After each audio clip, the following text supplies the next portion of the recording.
कुरान पे एक फिल्म बना दो, हम फंडिंग करने के लिए तैयार हैं। क्यों तुम्हें तुम्हारे अल्लाह तुमको ये मैसेज देते हैं कि भाई अल्लाह के सिवा कोई भी माबूद इलाह के काबिल नहीं है। धर्म खतरे में है, हिंदू खतरे में है, हमें इन्हें बचाना है। किससे खतरे में है? हमारे देश का सेक्युलर हिंदू ही सबसे बड़ा हमारा खतरा है, और उसमें सबसे बड़ी वामपंथी विचारधारा अगर दुनिया में कहीं मुझे दिखाई देती है वो बॉलीवुड में दिखाई देती है।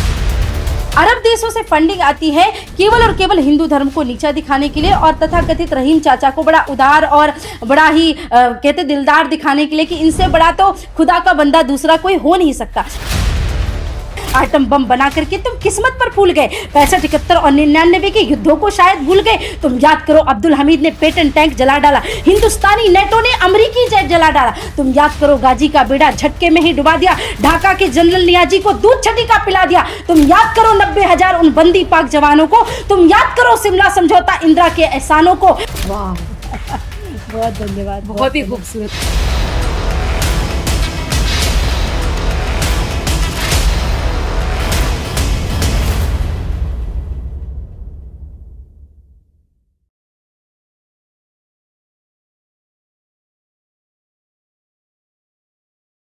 नमस्कार, स्वागत है आप सभी का। आप देख रहे हैं एनएमएफ न्यूज, आपके साथ मैं हूं नम्रता चौधरी। इस देश में धर्म के नाम पर राजनीति करने वाले तो बहुत हैं, लेकिन धर्म क्या है ये बताने और समझाने वाले बहुत कम। सिर्फ भगवा पहन लो ये धर्म है, अध्यात्म है? नहीं, बल्कि इससे बिल्कुल बिल्कुल अलग थलग है। और आज इस खास पॉडकास्ट में मेरे साथ साध्वी सरस्वती जी मौजूद हैं, जिनसे मैं धर्म अध्यात्म पर बात भी करूंगी, चर्चा भी करूंगी और धर्म क्या है ये भी समझूंगी। बहुत बहुत स्वागत है साध्वी जी आपका। बहुत बहुत धन्यवाद। जय श्री राम। जय श्री राम। धर्म आजकल फेवरेट टॉपिक बना हुआ है राजनीतिक पार्टियों का। राजनीतिक पार्टियों पर आप कुछ कहें या ना कहें, उनसे इतर धर्म आपकी नजरों में क्या है? दर्शकों को कैसे समझाएंगे हमारे कि धर्म क्या है?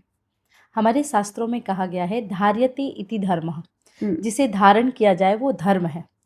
जो धारण करने योग्य, तो अब आप कहोगे धारण करने योग्य तो वस्त्र भी होते हैं, परंतु आज से बहुत समय पहले सतयुग त्रेता द्वापर में चरित्र से चित्रण होता था मनुष्य का, कि जैसे आप चरित्र करते हैं तो हम सदाचार, यम, नियम, तप, इनकी धारणाएं बनाते थे और उसको धर्म के साथ में जोड़ते थे। तो हमारा जो धर्म है, जिसे हम सनातन धर्म कहते हैं, एक तो मैं दुनिया में ये मानती हूँ कि एक ही मात्र धर्म है, दुनिया में दूसरा कोई धर्म है ही नहीं। पद्धतियाँ हो सकती हैं, विचारधारा हो सकती है, मजहब हो सकते हैं, लेकिन धर्म नहीं हो सकता। क्योंकि धर्म वो है जो संपूर्ण प्रकृति से लेकर के, एक चींटी से लेकर के एक हाथी तक में सद्भावना देखे, जो संपूर्ण सृष्टि में सर्वोपरि सर्वे भवन्तु सुखना की भावना देखे, वो धर्म होता है। तो जिसे सत्य तरीके से धारण करने से हमारे जीवन का सर्वोपरि फायदा हो सके, वो धर्म कहलाता है। दूसरी बात जो आपने कही कि राजनीतिक पार्टियां धर्म को लेकर के साथ में आ रही हैं या धर्म की राजनीति कर रही हैं, तो मेरे मन में इसके प्रति दो पहलू हैं। पहला विषय तो ये है कि आज से अगर हम 15 साल 10 साल पहले की बात देखें ना, तो धर्म की तो बात भी नहीं होती थी। दूसरी राजनीतिक पार्टियां केवल और केवल दूसरे लोगों के यहाँ कभी टोपी पहनने के लिए चले जाएं, कभी उनके यहाँ मज़ारों में चादर चढ़ाने के लिए चले जाएं, परंतु आज तक उससे पहले मैंने कभी एक नेता नहीं देखा जो राम मंदिर के विषय में बात कर रहा हो, जो काशी विश्वनाथ के पास जाए। विदेश से लोग आते थे तो ताजमहल उनको लेके जाया जाता था कि भाई ये देखो, ये है भारत की सुंदरता। परंतु उसके बाद जब मैंने अब ये देखा कि अब एक ऐसा शासन आया है जो कम से कम काशी विश्वनाथ लेकर के लोगों को जाते हैं, आरती उतारते, तो अगर ऐसी धर्म की राजनीति होती है तो मुझे वो पहलू एक मिनट के लिए ठीक भी लगता है। परंतु केवल और केवल अपनी राजनीतिक रोटियां सेकने के लिए अगर आप धर्म को ले रहे हैं तो वो पूरी तरह से न्याय संगत नहीं है। टेम्पल रन इनका जो पहले चालू होना था, जैसे आपने देखा होगा तथाकथित नेता जैसे ही चुनाव आता है तो वो ओम के चादर ओढ़ करके बैठ जाते हैं, रुद्राक्ष की माला, अपने आप को शिव भक्त बनाने लगते हैं। तो ये शिव भक्त उस समय कहाँ चले जाते हैं जब अमरनाथ पे हिंदुओं पे कत्लेआम होता है, जब वैष्णो देवी की गाड़ियां पलटती हैं, तब उनके मुंह से जुबान से एक शब्द भी नहीं निकलता। कश्मीर की केसर की क्यारियों में बारूदी सुरंगें फोड़ी जाती, वहां के कितने मंदिरों को डिस्ट्रॉय कर दिया, वहां तब किसी की आवाज नहीं आती। लेकिन वहीं पर कोई एक हिंदू व्यक्ति अगर थोड़ा सा भी गलत काम कर दे तो ये नेता धर्म के नाम पर चिल्लाने लगते, अरे ये पुजारी ने ऐसा कर दिया, ये आदमी ने तिलकधारी ने ऐसा कर दिया। तो ये पूरी तरह से सोचा समझा एक षड्यंत्र है। अगर धर्म को लेकर के राष्ट्र का कुछ भला करने के लिए राजनीतिक लोग कुछ कार्य करते हैं तो वो मेरी दृष्टि में बहुत अच्छा है। आप बिल्कुल धर्म का सहारा ले, धर्म की शरण में तो सुर नर मुनि असुर सब आ गए, तो राजनेता भी आ जाए तो कोई आपत्ति नहीं है, परंतु उसका जो रास्ता है और उनकी जो दृष्टि है वो पूरी सही होनी चाहिए, वो सही दृष्टि से कार्य करने चाहिए। अब क्योंकि आपने टॉपिक छेड़ ही दिया है तो एक सवाल और साध्वी जी उठ रहा है, वो ये है कि धर्म खतरे में है, हिंदू खतरे में है, हमें इन्हें बचाना है। किससे खतरे में है?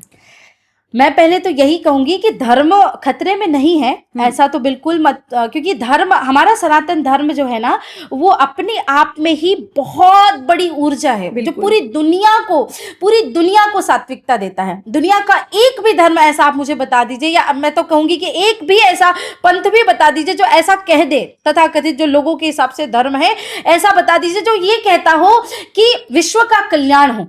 तो जो विश्व के कल्याण की भावना करता है ना, वो कभी खतरे में नहीं आ सकता है। परंतु कुछ विधर्मी शक्तियां जरूर है जो पूरी तरह से एक षड्यंत्र बना करके रखी है कि हाँ, हमको सनातन धर्म को नष्ट करना है। उसके पीछे का कारण क्या है? इनके जो जिहादी षड्यंत्र है वो कार्य नहीं कर पा रहे हैं। जब भारत की भूमि में आते हैं, ये बाहर देखते हैं कि हम कत्लेआम कर रहे हैं, गोलियां मार रहे हैं, सर तन से जुदा के नारे लगा रहे हैं, तो लोग हमारी शरण में आ जा रहे हैं। और भारत में वीर शिवाजी के वंशज है तो ये छाती पे खड़े हो जाते हैं हमारे, तो इनको बड़ा डर लगता है। परंतु इन विधर्मियों से ज्यादा, मैं हमेशा अपनी कथाओं में भी कहती हूँ दीदी, कि कुल्हाड़ी में लकड़ी का हत्था ना होता तो लकड़ी के कटने का रास्ता ना होता। एक लकड़ी को कभी लोहे की कुल्हाड़ी नहीं काट सकती, उस कुल्हाड़ी में लकड़ी का जो हत्था लगा है ना, वही उस लकड़ी को काट रहा है। मतलब हमारे देश का सेक्युलर हिंदू ही सबसे बड़ा हमारा खतरा है। तो धर्म को अगर किसी से खतरा है तो वो केवल और केवल उन सेक्युलर हिंदुओं से है। और सेक्युलर हिंदुओं की मुझे लगता है तादाद थोड़ा कुछ ज्यादा ही बढ़ गई है। आप देखो कि रामनवमी आई, कृष्ण जन्मोत्सव आया, दीपावली आई, तो ये वो लोग तथाकथित ज्ञान देने लगे, अरे दिवाली में पटाखे मत जलाओ, ये तेल जलाओ, वो तेल जलाओ, इको फ्रेंडली दिवाली मनाओ, ऐसा करो, होली में पानी मत बहाओ। और यही लोग मौन धारण हो जाता है बकरीद के समय, मौन धारण होता है न्यू ईयर के समय, जब पटाखों की इतनी अथाह संख्या से पूरा देश प्रदूषित हो जाता है, तब 1 जनवरी के दिन कोई नहीं बोलता। तो इन सेक्युलर लोगों की छाती में सांप ही तब लौटते हैं जब, क्योंकि इनका मन जो है वो वामपंथी विचारधारा से कहीं ना कहीं पूरी तरह से प्रदूषित हो चुका है। और उसमें सबसे बड़ी वामपंथी विचारधारा अगर दुनिया में कहीं मुझे दिखाई देती है, वो बॉलीवुड में दिखाई देती है। बहुत सारे टीवी एक्ट्रेस को आपने देखा होगा, वो तख्ती पकड़ के खड़े हो जाते, प्लीज सेव एनिमल। ये जो एनिमल लवर होने का ढोंग करते हैं ना, इनसे बड़ा एनिमल का हत्यारा कोई नहीं है। आप इनके बैग्स देख लो, इनके घर को देख लो, इनके रहन सहन को देख लो, इनके जितने भी प्रोडक्ट्स इत्यादि ये यूज करते हैं, वो सब तो एनिमल के खून से, उनकी चमड़ी से बनकर के निकल के आता है। और तथाकथित एक कुत्ते को हाथ में पकड़ के, oh my god, we are so animal lover and save the cow, save the dog, save the ये। और उसके बाद जब ये ऐसी दोगली बातें करते हैं तो बहुत बुरा लगता है। तो मुझे ऐसा लगता है कि सबसे ज्यादा अगर खतरा देश को किसी से है तो वो केवल और केवल इन तथाकथित सेक्युलर हिंदुओं से है। सेक्युलर हिंदुओं से है। बॉलीवुड का आपने जिक्र किया, बहुत सारी फिल्में ऐसी आई हैं जिनमें एक शख्स ऐसा दिखाया जाता है जो पूरी तरीके से नास्तिक है। नास्तिक है, मंदिर नहीं जाता, जाता है तो भगवान से सवाल पूछता है, लेकिन जैसे रहीम चाचा मिलते हैं 786 का बिल्ला माथे से लगाता है, सर आंखों पे रखता है। बॉलीवुड ने गाहे बगाहे इतने सालों में हिंदुत्व को नीचा दिखाकर एक विशेष धर्म को ऊपर किया है, ये आप मानती हैं? बिल्कुल 100% मानती हूँ। हम जिसके लिए कल कार्यक्रम कर रहे थे, सनातन बोर्ड का गठन, उसमें एक विषय ये भी आता है कि सनातन बोर्ड का गठन क्यों जरूरी है। क्योंकि अभी तक सेंसर बोर्ड के ऊपर कोई सवाल नहीं उठाता था। दाऊद से लेकर चाहे कितने लोग, एक बार आपने सुना होगा ऐसे कि फंडिंग्स आती हैं इनको, बॉलीवुड को फंडिंग्स आती हैं, परंतु हमारे धर्माचार्यों को या हमारे मठ मंदिरों को या हमारे सनातनी लोगों को आप अगर कहो कि तथाकथित कोई धर्म के ऊपर फिल्म बनानी है या धर्म के ऊपर कोई प्ले बनाना है, तो वो बोलेंगे भाई बड़ा खर्चा हो गया इस महीने, आप तुम कभी और देखना। पर वहीं पर अगर कोई बॉलीवुड नर्तक या इत्यादि लोग उनके घर में आएंगे या खाना खाने के लिए लाखों करोड़ों रुपए के टिकट देने के लिए तैयार रहते हैं, और वहीं पर अरब देशों से फंडिंग आती है केवल और केवल हिंदू धर्म को नीचा दिखाने के लिए और तथाकथित रहीम चाचा को बड़ा उदार और बड़ा ही कहते दिलदार दिखाने के लिए कि इनसे बड़ा तो खुदा का बंदा दूसरा कोई हो नहीं सकता। ऐसा क्यों होता है कि केवल और केवल हिंदू जो युवक होता है वो तिलक लगा के गुंडे को दिखाया जाता है, और फिर एक कोई रहीम चाचा आते हैं और वो खुदा का बंदा है और वो सबको बचा लेता है। तो जितने भी विलन आपको दिखाए जाएंगे वो प्रायः या तो आपको भगवा गमछा ओढ़े हुए दिखाई देंगे, या फिर तिलक लगाए दिखेंगे, या फिर कभी भगवा रंग का उनको याद भी आ गया, अच्छा भगवा रंग भी कोई चीज होती है, तो फिर वो बेशरम रंग के रूप में प्रेजेंट किया जाएगा। तो इनकी पूरी तरह से एक एक लाइन, एक एक शब्द, एक एक भाव जितने हैं वो पूरी तरह से हिंदू धर्म को मिटाने के लिए इनको फंडिंग मिलती है। चाहे वो हिंदू एक्टर एक्ट्रेस भी क्यों ना हो, वो पूरी तरह से पैसों के लिए बिक चुके हैं मैं कहूंगी। तो बॉलीवुड एक तरह से सिनेमा जिहाद है बहुत बड़ा, जिसमें भाषा भी है, जिसमें इनका चरित्रीकरण भी है, जिसमें इनके गाने भी हैं, है ना। हमको कहां से सिखा दिया गया ईश्वर अल्लाह तेरो नाम? ऐसा तो कभी होता नहीं है ईश्वर अल्लाह तेरो नाम। मैं कभी इस धारणा को नहीं मान सकती, क्योंकि मैंने सुना है कि हमारे साधु संत कहते हैं कि जो परमात्मा के पास जाएगा, भगवान का काम करेगा, वो स्वर्ग जाएगा। और स्वर्ग जाने के लिए हमारे कौन कौन से रास्ते? लोगों की सेवा करो, लोगों की पुण्य करो। यहाँ क्या सिखाया जाता है? तुम जिहाद करो, कत्लेआम करो, तुम्हें हूरें मिलेंगी, फिर तुम्हें खुदा का द्वार मिलेगा। इनका खुदा सिखाता है कि कत्लेआम करो, तब तुम्हें जाकर के जन्नत नसीब होगी। हमारा भगवान सिखाता है कि लोगों की सेवा करो, तितिक्षया करुणया मैत्रिया च अखिल जंतुषु समत्वम न च सर्वात्मा भगवान संप्रसिद्ध। यह हमारा धर्म सिखाता है। तो पूरी तरह से ये जो सिनेमा जिहाद है ये मात्र और मात्र सनातन धर्म को टारगेट कर रहा है। But I am so happy right now कि अभी जो एक साउथ से आप देखोगे, शायद चाहे कांतारा हो या फिर RRR हो, उसमें भी प्रभु श्री राम जी की जो दिव्य झांकी दिखाई गई। ऐसी साउथ की बहुत सारी फिल्में हैं जो अभी सनातन धर्म को आगे बढ़ा रही हैं। और फिर उसके बाद ये छाती में इन लोगों की सांप लौट रहा है। और तथाकथित अभी आप देखोगे कि इन लोगों ने कश्मीर फाइल जैसी फिल्मों का कितना विरोध किया। बिल्कुल, मतलब ऐसा लग रहा था कि कश्मीर फाइल आई और एकदम से नेताओं की छाती में ऐसे सांप लौटने लगा और ऐसे छाती पीटने लगे जैसे रावण के मरने पे मंदोदरी ने छाती नहीं पीटी होगी। अरे ये तो पूरी तरह से लोगों को बिखराने का काम है और लोग अलग हो जाएंगे, आपस में लड़ाने के लिए ऐसी फिल्में बनाई जा रही हैं। इतने दिनों से तुमको ओ माय गॉड, पीके जैसी फिल्मों में कुछ ऐसा दिखाई नहीं दिया जिससे लोग भटकाव में आएंगे, अलगाव में आएंगे। लेकिन एक कश्मीर फाइल बनती है, उसके बाद तुमको छाती में सांप लौटता। तो मुझे ऐसा लगता है कि ऐसी फिल्में बननी चाहिए, आगे बढ़नी चाहिए और उसके साथ साथ उनका प्रचार प्रसार। मैं तो अभी केरला स्टोरी जब देख करके आई थी, 250-300 लोगों को लेकर के गई थी, बहनों को साथ में। उसके बाद मैंने लोगों से प्रार्थना की कि ऐसी फिल्में जब भी बनाना हो मेरे पास आना। मेरे पास कुछ लोग ऐसे हैं जो शायद धर्म के लिए, समाज के लिए सहयोग कर सके। और आपके पॉडकास्ट के माध्यम से मैं बोलती हूँ, अगर किसी को देश धर्म से रिलेटेड ऐसी फिल्में बनानी है, या मैं तो कहती कुरान पे एक फिल्म बना दो, बनाओ कुरान पे फिल्म, हम फंडिंग करने के लिए तैयार है। क्यों नहीं बताते तुम कि तुम्हारे हदीसों में क्या लिखा है, क्या बताया गया है? क्यों तुम्हारे अल्लाह तुमको ये मैसेज देते हैं कि भाई ला इलाहा इल्लल्लाह मुहम्मदुर रसूलुल्लाह, अल्लाह के सिवा कोई भी माबूद इलाह के काबिल नहीं है? ये सब चीजें क्यों नहीं बताते हो? तुम सिर्फ और सिर्फ सनातन धर्म को नीचा दिखाना चाहते हो, इसलिए तो बनाइए उस पर भी फिल्में। महाभारत पे फिल्में बनी, हमको कोई आपत्ति नहीं है। भगवान कृष्ण पे फिल्में बनी, राम जी के ऊपर कितने सारे शो बने। रामानंद सागर जी का जो वो चित्रण था, वो अब तक उन्हीं को हम राम मानते हैं, अरुण गोविल जी को ही हम राम मान करके पूछते हैं।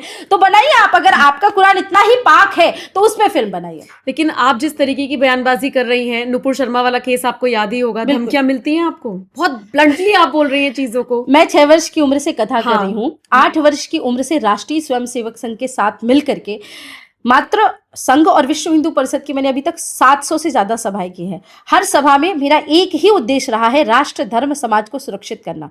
मेरा उद्देश्य किसी के भी मजहब को खेद पहुंचाना नहीं है, परंतु तब तक जब तक तुम मेरे धर्म पे प्रहार मत करो। अगर तुम मेरे घर के आंगन पे आ गए तो फिर तो महाराज हम ऐसे हैं कि हम हिंदू, हम किसी को छेड़ते नहीं, कोई हमें छेड़े तो हम उसे छोड़ते नहीं। रही बात धमकियों की इनकी, मैं परमात्मा को छोड़ के दुनिया में किसी से नहीं डरती।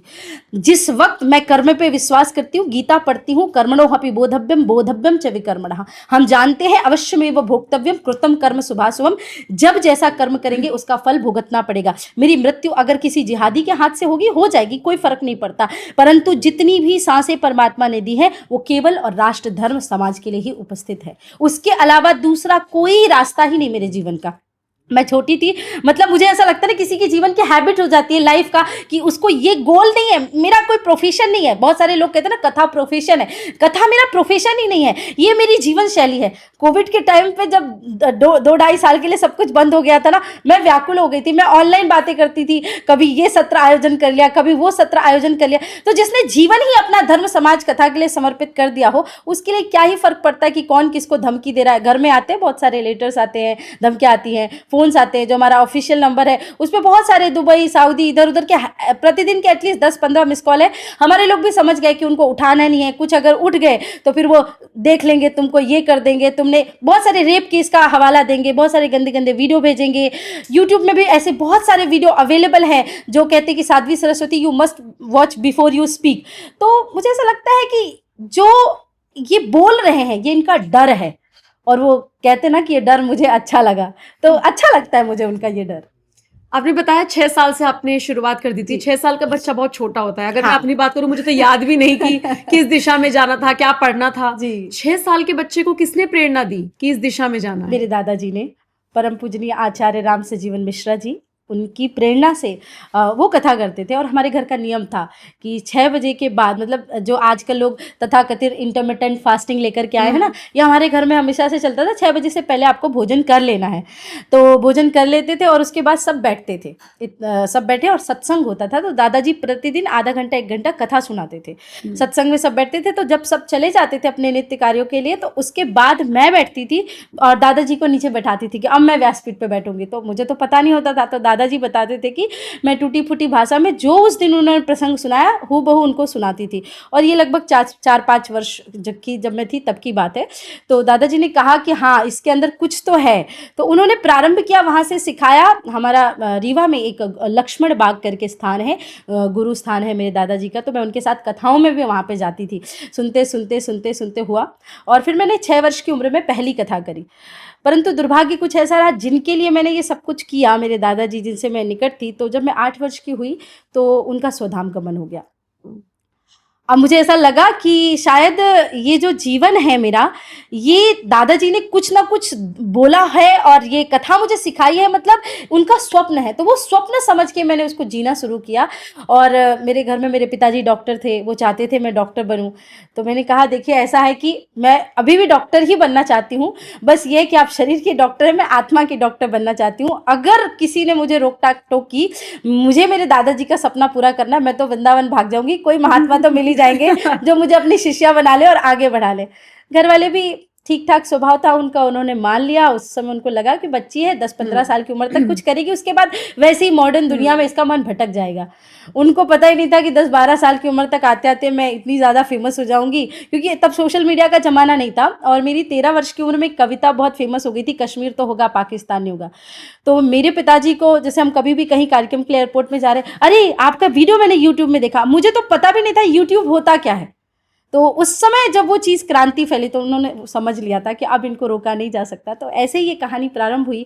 और फिर पूरी तरह से अब मेरा ऐसा हो गया, पहले मैं महीने में 2 कथाएं करती थी और 1-2 धर्म सभा करती थी। अब समय उस समय से ऐसा आ गया 2015 के बाद से कि अब मैं 2-3 महीने में एक बार एक कथा करती हूँ और बाकी का पूरा समय मेरा धर्म सभाओं के लिए जाता है। तो कभी आपको खुद भी रियलाइज नहीं हुआ कि मैं भी ये दिशा छोड़कर किसी और चीज में जाऊं? ठीक है, मुझे जितना प्रचार करना था मैंने कर लिया, मेरे अंदर का जो बदलाव था वो आ गया, अब मैं कुछ और ट्राई करती हूँ। क्योंकि अमूमन 10, 12, 15, 18 या तक कि 20 साल तक की उम्र में भी बच्चे का माइंड बहुत बार बदलता है। बिल्कुल। एक पल के लिए भी आपके मन में थॉट नहीं आया? नहीं, कुछ भी नहीं आया, क्योंकि समस्या इस बात की थी ना कि वो मेरी जीवन शैली हो चुकी थी। और मुझे भी ऐसा लगने लगा था कि अगर मैं कथावाचक नहीं होती तो शायद तो मैं किसी काम की नहीं होती।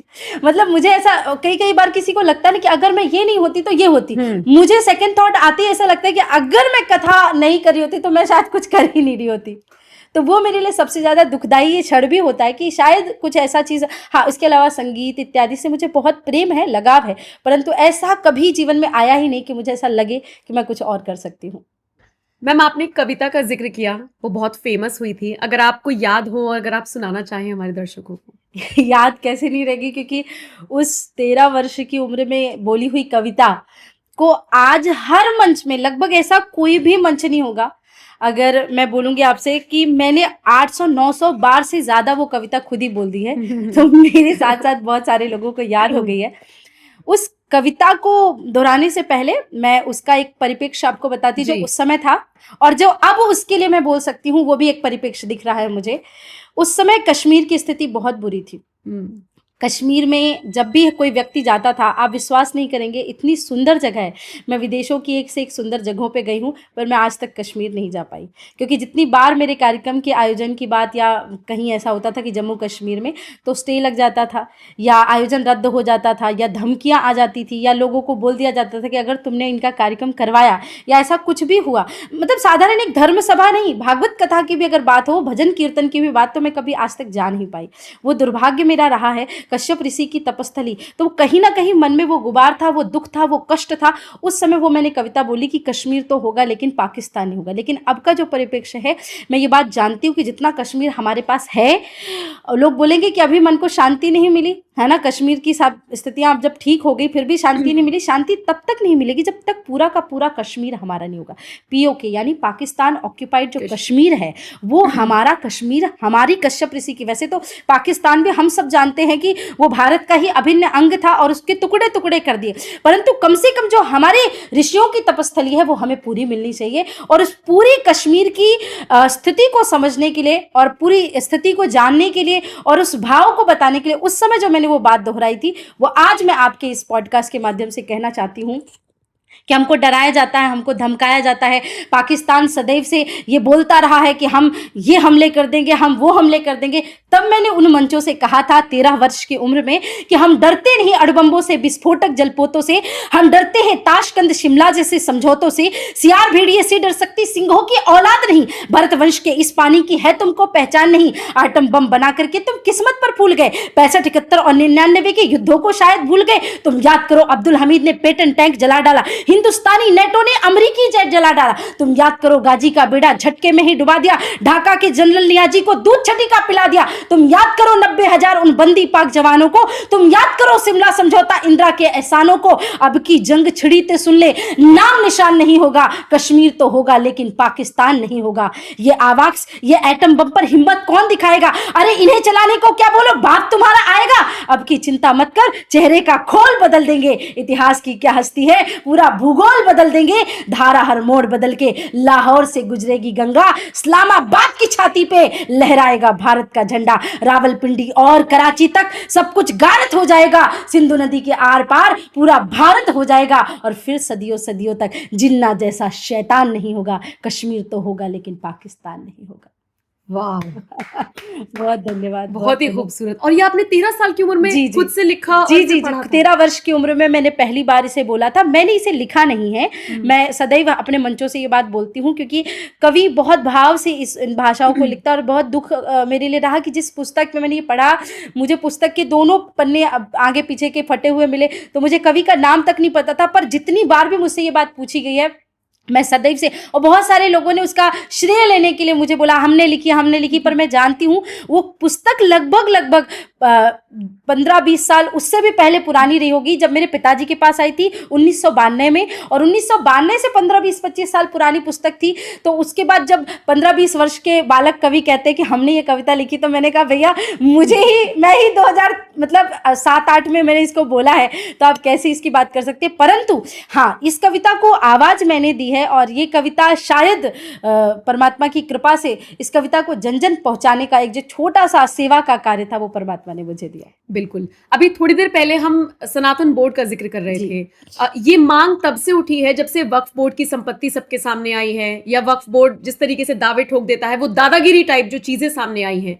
वक्फ बोर्ड या तो खत्म करो, ये मांग उठ रही है, या फिर सनातन बोर्ड का गठन करो। अब अगर मैं आपसे पूछूं तो क्या आपके लिए भी यही दो चीजें हैं, या तो उसे खत्म करो या इसे बनाओ, या आप चाहती हैं वो खत्म हो या ना हो लेकिन इसे जरूर बनाओ? नहीं, मुझे ऐसा नहीं लगता। मुझे ऐसा लगता है सनातन बोर्ड का गठन हो और वक्फ बोर्ड पूरी तरह से मिट जाए। अब आप इस बात को समझिए, पहले तो वक्फ बोर्ड को थोड़ा सा समझ लेते हैं ना, क्योंकि मैंने बहुत ज्यादा नहीं पर थोड़ा बहुत इस्लाम को पढ़ा है और जाना है, समझा है। तो वक्फ बोर्ड एक मुस्लिमों का ऐसा जो वक्फ यानी दान की दी हुई चीजों को वो मानते हैं, जकीफा और वकीफा जिसे कहते हैं। वक्फ का एक सीधा सा मतलब ये है कि वो उनकी संपत्तियों का इस्लाम के लिए उसका सदुपयोग करते हैं। ठीक है। अब बहुत सारे ऐसे इस्लामिक देश हैं जहाँ पे पूरी तरह से इस्लाम को मानने वाले लोग रहते हैं। वहाँ का जो वक्फ है, उस को भी इतने सारे अधिकार नहीं प्राप्त है जो भारत में अधिकार प्राप्त है। वहां का जो वक्फ है वो पूरी तरह से गवर्नमेंट के द्वारा ऑर्गेनाइज होता है, परंतु भारत में देखिए कि जहां पर हिंदुओं की सरकार होने के बाद भी, हिंदुओं का देश होने के बाद भी यहाँ के वक्फ को इतने सारे बेनिफिट्स प्राप्त हैं जो अन्य किसी व्यक्ति के और दुनिया के किसी भी वक्फ के पास नहीं है। तो दो चीजें हैं इसमें, एक तो वक्फ बाय डोनर है और एक है वक्फ बाय यूजर।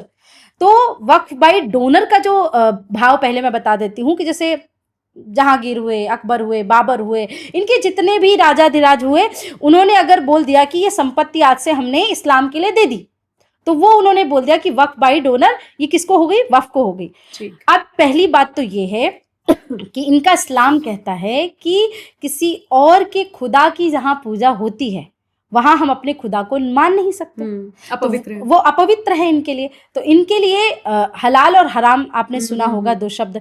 तो हलाल जो जगह है उसी को ये मानते हैं, परंतु जहां पहले से किसी की खुदा की पूजा हो चुकी है वो जगह तो इनके लिए हराम हो गई। तो जब पहले से ये धरती भारत भूमि थी, ये हमारा बड़ा मंदिर था, चाहे काशी विश्वनाथ, मथुरा, राम मंदिर, कहीं की भी बात आप करें, बाबर, अकबर की, तो वो जो जगह जब मेरे राम की थी पहले से, तो आप किसी को डोनेट कर नहीं सकते, है ना, क्योंकि वो तो हराम की जमीन है, और हराम की जमीन में खुदा का घर बनाना, तो आप तो पूरी तरह से इस्लाम के विरुद्ध काम कर रहे हैं। तो वक्फ बाय डोनर वाला जो मुद्दा है, 33,000 मंदिरों में जिन्होंने हड़पा है, जिन मंदिरों को इन्होंने, वो तो पूरी तरह से इलीगल है, पूरी तरह से असंवैधानिक है।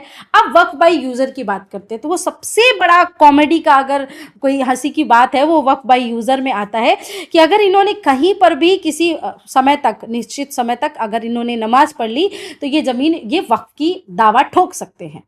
जैसे कहते हैं कि अंबानी का जो एंटीला है वो वक्फ की जमीन पे, ये दावा करते हैं, संसद भी इन्हीं का है, करके दिन आपके घर को ठोक देंगे। मैं तो कहती हूँ इंदिरा गांधी इंटरनेशनल हवाई अड्डे में जो इन्होंने प्रेयर रूम बनाया, यहाँ ये रोज नमाज पढ़ते हैं, कल के दिन वो एयरपोर्ट को कह सकते हैं कि अंतरराष्ट्रीय एयरपोर्ट किसका है, वक्फ की जमीन का है, क्योंकि ये वहां पे नमाज पढ़ते हैं, क्योंकि इनके हैं ही ऐसे दावे। वक्फ बाय यूजर का यही मानना है कि जहां पे लगातार कई दिनों से खुदा की बंदगी की जा रही है, वो जमीन किसकी हो गई, वक्फ की हो गई। और इसमें समस्या क्या आती है, आप सब जानते हैं कि गरीब आदमी को ट्रिब्यूनल कोर्ट पता ही नहीं, उसको तो डिस्ट्रिक्ट कोर्ट, हाई कोर्ट नहीं पता ठीक से समझ में आता, वो कैसे जानेगा कि देश में 20 कोर्ट है, 12 कोर्ट है, ट्रिब्यूनल कोर्ट, उसमें जाकर के उसको अपने लिए न्याय की गुहार करनी, और वहां पे भी उसकी कौन सुनेगा जब इन्हीं के लोग बैठे हुए हैं। तो वक्फ पूरी तरह से खत्म होना चाहिए, संशोधन इधर उधर से होना क्यों भाई। पाकिस्तान से जब धर्म के नाम पे बंटवारा हुआ, तो पाकिस्तान की जो मुसलमानों की सारी, हिंदुओं की सारी जमीनें थी, जब वहां से हिंदू आए तो वो वक्फ को दे दी गई। यहां से जो मुसलमान गए उनकी जमीन यहाँ के वक्फ को दे दी गई, मतलब वहां भी इस्लाम का फायदा, यहाँ पे भी इस्लाम का फायदा। फिर बंटवारे का मतलब क्या निकला, हमारे जल सेना थल सेना से ज्यादा, अभी ये बात आती है ना कि रेलवे से कम है, इससे कम है, लेकिन व्यवस्थित बात यह कि उससे भी कहीं ज्यादा है।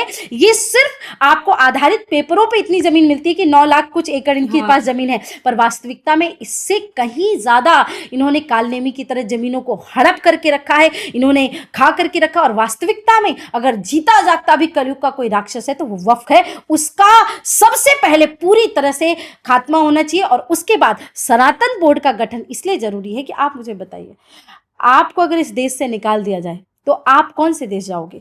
हिंदू मुसलमानों के लिए कितने सारे देश हैं, इस्लाम ईसाइयों के लिए कितने सारे देश हैं, पर अगर हिंदू चाहे कि भारत भूमि को छोड़ के कहीं और जाकर के शरण लेना है तो हिंद महासागर में डूब के मरने के सिवा कोई और चारा नहीं है। दूसरा, एक हिंदू राष्ट्र बता दे तो हम कम से कम अपने भारतवर्ष को तो हिंदू राष्ट्र की मांग करेंगे। और हिंदू राष्ट्र में सिनेमा जिहाद, लव जिहाद, लैंड जिहाद, जो चल रहा थूक जिहाद, रियल जिहाद, इन सभी परिस्थितियों को बंद करने के लिए और उसके लिए विषय उठाने के लिए हमारे पास एक बोर्ड तो होना चाहिए जहां से हम ये मांग कर सके कि हम हमारे देवी देवताओं का अपमान नहीं सहेंगे। अभी ऐसा कौन सा, आप पता, छोटे छोटे संगठन बस खड़ा करते हैं विषय कि भाई ये चीज नहीं होनी चाहिए, लेकिन हमारे पास एक ऐसा स्थान तो होना चाहिए। पहले होता था कि शंकराचार्य ने जो कह दिया वो सर्वोपरि होता था, पर आज हमारे शंकराचार्य जी की बात गली मोहल्ले तक नहीं जा पा रही है, तो संसद तक कैसे जा पाएगी। तो वहां तक पहुंचाने के लिए, हर एक बड़े प्रतिष्ठान तक पहुंचाने के लिए सनातन बोर्ड का गठन होना बहुत ज्यादा आवश्यक है। अब हिंदू राष्ट्र की मांग उठती है तो ये जो माइनॉरिटी, सो कॉल्ड माइनॉरिटी, वैसे तो ये सेकंड लार्जेस्ट मेजॉरिटी है,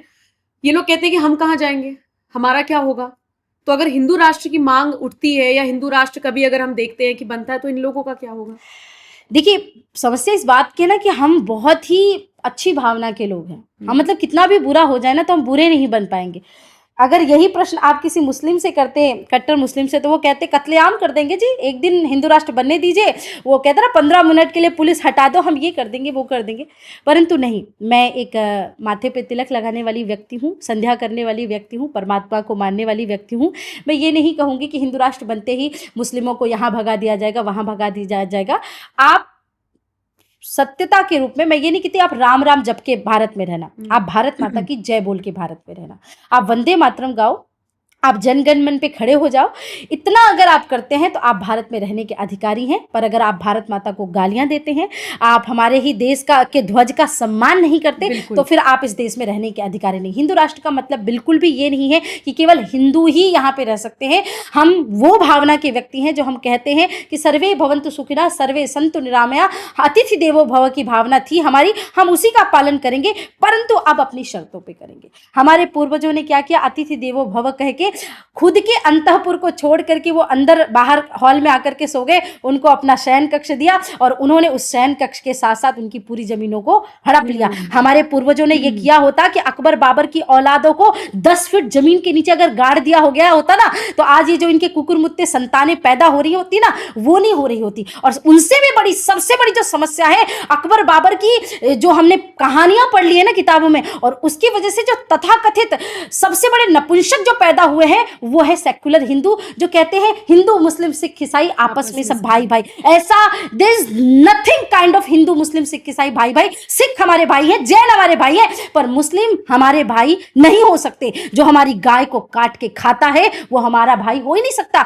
गावो विश्वस मात्रा का सूत्र हम देते हैं। तो हम कहते हैं हिंदू राष्ट्र में आप सब रह सकते हैं, लेकिन उसकी कुछ शर्तें होंगी, उसके कुछ नियम होंगे, और देश धर्म समाज को मान करके अगर देश में रहोगे तो आपका स्वागत है। मैं हमेशा कहती हूं, जो छेड़ेगा हिंदू की हस्ती को मिटा देंगे हम उसकी हर एक बस्ती को। रहना है तो रहीम रसखान बन के रहो, औरंगजेब बाबर बने तो खाक में मिला देंगे तुम्हारी हर एक हस्ती को। अब मेरा तो बिल्कुल अलग है कि इस गाल पे मारे को ये गाल दे दो ना भाई, गाल तक तो तुम आने नहीं पाओगे। हनुमान जी का जो मुक्का है, गदा है, वो पहले ही तुम्हारे ऊपर प्रहार आएगा, क्योंकि बहुत हो गया। अब वो कहते हैं कि देश के लिए मर जाएंगे, मरने का समय खत्म हो गया, कोई बचा ही नहीं। बहुत कम लोग हैं जो देश के लिए बोलते हैं, अब देश के लिए मारने का वक्त आ गया है। लेकिन लोग कहेंगे कि बड़ा कम्युनल स्टेटमेंट है कि हिंदू मुस्लिम भाई भाई नहीं है। वो तो भाई भाई कह रहे हैं, अब इधर वाले यानी हिंदू भाई भाई नहीं मानने को तैयार है। आपको ऐसा नहीं लगता कि वाणी में और हृदय में जो भाव होता है, करनी और कथनी में अंतर होना चाहिए? हम कहते भी नहीं है ना कभी कि भाई भाई हैं, तो भी मैं आज आपके इस मंच से ये नहीं कह पा रही हूँ कि हम इनका कत्लेआम कर देंगे, लेकिन वो कहते भी नहीं है ना, उसके बाद भी हमारी बहन बेटियों को 35 टुकड़े में डाल करके रखा जाता है। तो कथनी और करनी में बहुत अंतर होता है। जिस प्रकार से कत्लेआम कोलकाता में आप चले जाइए, बंगाल में किसी भी जगह पे चले जाइए, केरला में चले जाइए, कर्नाटका में चले जाइए, जहां पर भी हिंदू अल्पसंख्यक होने लगा है, वहां के हिंदुत्ववादी कार्यकर्ताओं को मार के समंदर में पत्थर के साथ फेंक दिया जाता है।